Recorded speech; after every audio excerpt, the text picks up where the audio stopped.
She isn't missing you right now. In fact, she's likely feeling the best she's felt in weeks. And if that thought terrifies you, good. It means you're finally seeing the dynamic for what it actually is. Because the next 14 days are where most people fail and where the real psychology begins. Every other video on this topic will tell you she's sitting by her phone, regretting everything. That's not what's happening. What's actually happening inside her psychology follows a pattern most people never get to see, because they break first. And by the end of this, you'll know exactly how long that pattern takes, what she's actually thinking at each stage, and why the most powerful thing you can do right now is absolutely nothing to here's how it started. You pulled back, maybe after a fight, maybe after a slow realization, maybe because you ran out of breath it took to keep the conversation alive. You finally let go of the rope, and your hands are still raw from the friction. And for the first few days, she felt exactly what she always feels when distance arrives. Relief, not grief, not regret, relief. The quiet settled over her like something she'd been waiting for. So she didn't reach out. The stillness was doing exactly what her nervous system needed. And you waited, checking your phone, telling yourself you wouldn't, checking again, carrying the silence in your chest like something lodged there, heavy, immovable. Days became a week. You held the line. Barely, but you held it. And something she didn't expect started happening underneath the calm. Something the relief couldn't cover anymore. The person who has to sit inside that unexpected something, fully, with no one to interrupt it, is her, for the first time, possibly ever. Which means the real question isn't if she reaches out. It's whether you can stay still long enough for the answer to rise to the surface. Research from the University of California found that avoidantly attached individuals show significantly delayed emotional processing when interpersonal stress is removed. Her feelings don't surface in the moment of distance. They surface after. The relief lands first. The reckoning lands second. And most people never wait long enough to receive the second thing, because the first thing felt like the final answer. I see this with my clients constantly. Someone holds no contact for 5 days, feels nothing back, and concludes she doesn't care. What they don't realize is that 5 days is still inside the relief window. The real movement hasn't started yet. So they break. The cycle resets. And they never find out what would have happened if they'd held on just a little longer. The person who holds no contact has a very specific profile, not just disciplined. Someone who loved deeply enough to keep showing up and is now hurting deeply enough to finally stop. Someone whose hands are still raw from that rope. And someone now learning, for the first time, what it feels like to put it down for good. Other people break loudly. The guilt-laden text. The "I guess you just don't care" message that lands on her nervous system like proof. Proof that closeness creates chaos. Her system files it away and closes further. But you went quiet, clean and quiet. And that silence, weightless, without anger, without ultimatums, is the one her psychology has almost no script for. That silence moves through her system in 6 very specific phases. Phase 1, relief, weeks 1 to 3. The pressure lifts. Her internal voice doesn't say, "I miss him."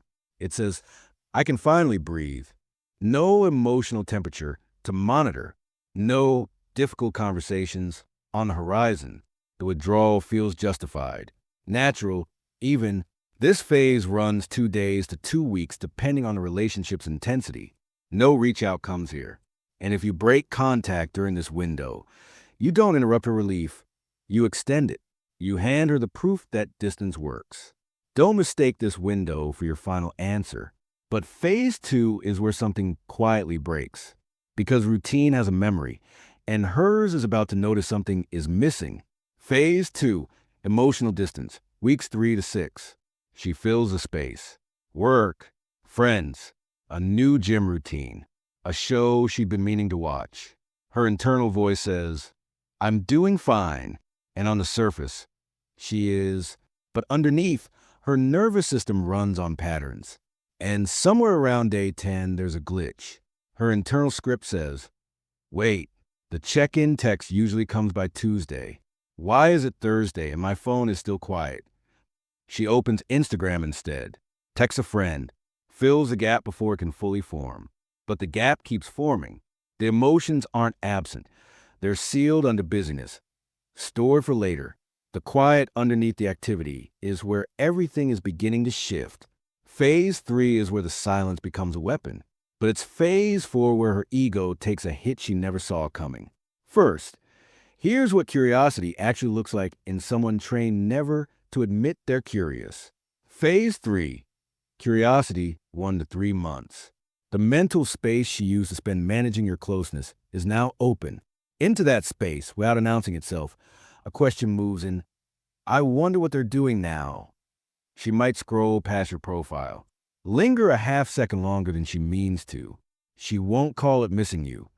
She'll call it checking in with herself. But the fact that you've appeared in her thoughts at all is significant. You were supposed to fade. You haven't. This phase is triggered by 3 conditions working together. You haven't reached out, there's been no drama, and the dynamic has genuinely ended. All 3 create something her avoidance system has never processed, a clean disappearance. No chaos to justify the distance. No anger to push against. Just absence. And absence has its own gravity. If you're currently in phase 3, drop a 3 in the comments right now. I want to see how many of you are in the eye of the storm. It helps others know they aren't alone.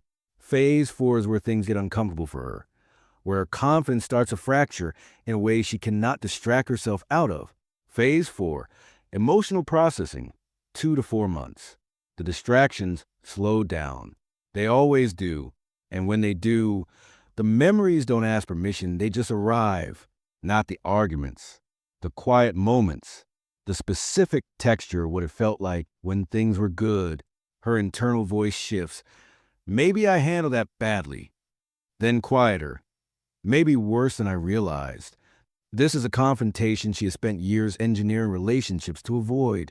Sitting with herself, with no one to manage, no dynamic to navigate, no message from you arriving to interrupt the stillness before it lands.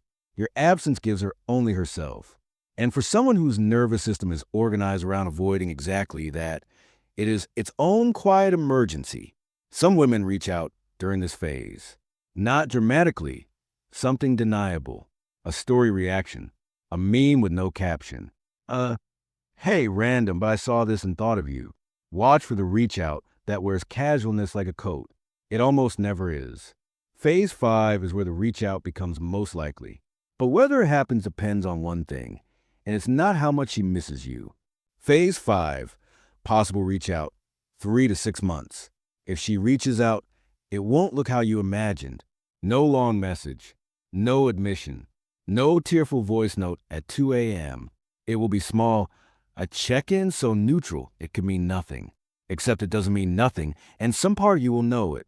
Her internal voice has moved from I'm fine to I hope they're okay. I hope they don't hate me.